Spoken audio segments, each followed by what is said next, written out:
What's up, everyone? Let's get right into it today. What are the 4 things you could do in the next 4 weeks to make sure you are a better lacrosse player? Number 1 thing on the list, stick skills. And how do you do that? Wall ball, and dare I say it again, wall ball. That's right. As they say in lacrosse, stick skills are the great equalizer. The more you do wall ball, the better player you're going to be. Here's my 7 tips when it comes to stick skills. Number 1, you should be out there every day hitting the wall, at least every other day, but every day if you want to get better the next 4 weeks. Number 2, you need to spend a minimum of 15 minutes on that wall, ideally closer to 30 minutes, but at least 15 minutes every time. Number 3, you've got a right hand, you've got a left hand. Work on both every time. Whatever you do with your right, do with your left. Number 4, don't just pass to the wall. Hit a spot, find a brick, find a singular spot on that wall. Keep hitting it. Work on hitting certain spots. Number 5, lob passes is not wall ball. No buddy passes today. We are practicing zipping it on a line, on a rope. Hit that wall, comes right back to the stick. Hit it, comes right back to the stick. When you're doing wall ball, don't be afraid to catch and throw from different angles, right?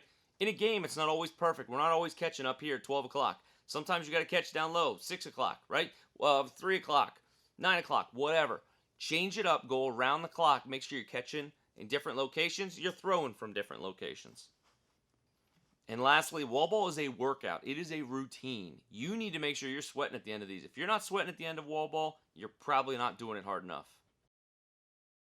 Where are you going to do wall ball at? There's a ton of different places. First and foremost, always check with your school. School, if they have a wall, use it. Check at your local tennis court. Check at your local soccer field. There may be a concrete wall. Racquetball courts, always a fantastic thing. If you have a rebounder, get outside and use it. If you don't have a rebounder, check out this link up here. I've got a link to a great, easy rebounder that is very inexpensive, very cost effective for what you're going to get from it.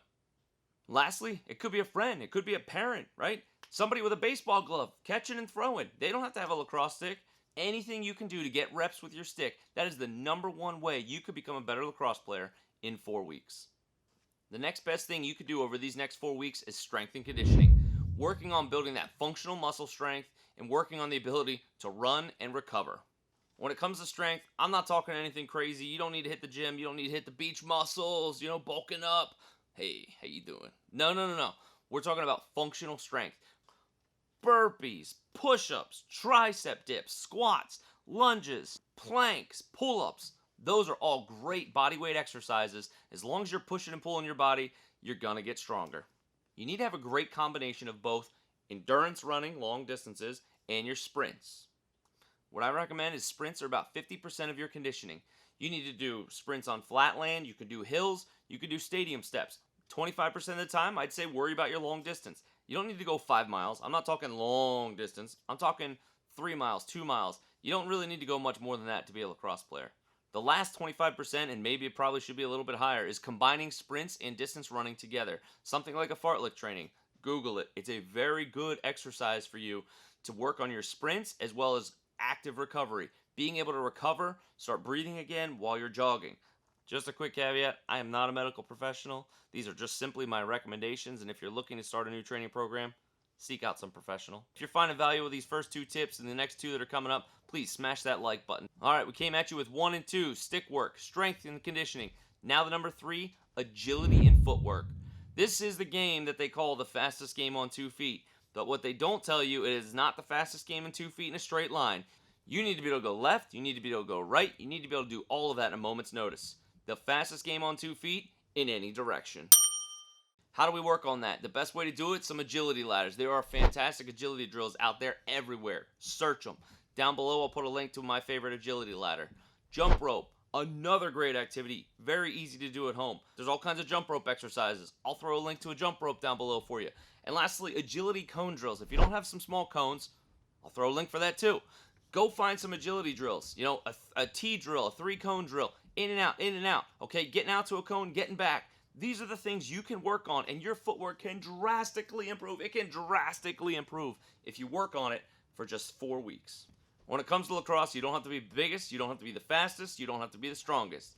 But if you can make your footwork and your stick skills on point, which you absolutely can in only 4 weeks, you can become a fantastic lacrosse player and find yourself an opportunity to play.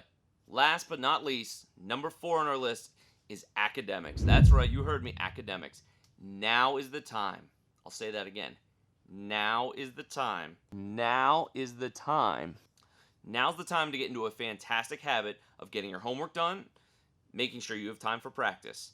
I love hearing the talking heads on Sunday say, the best ability is availability. If your grades are not where they need to be, you need to focus on that now.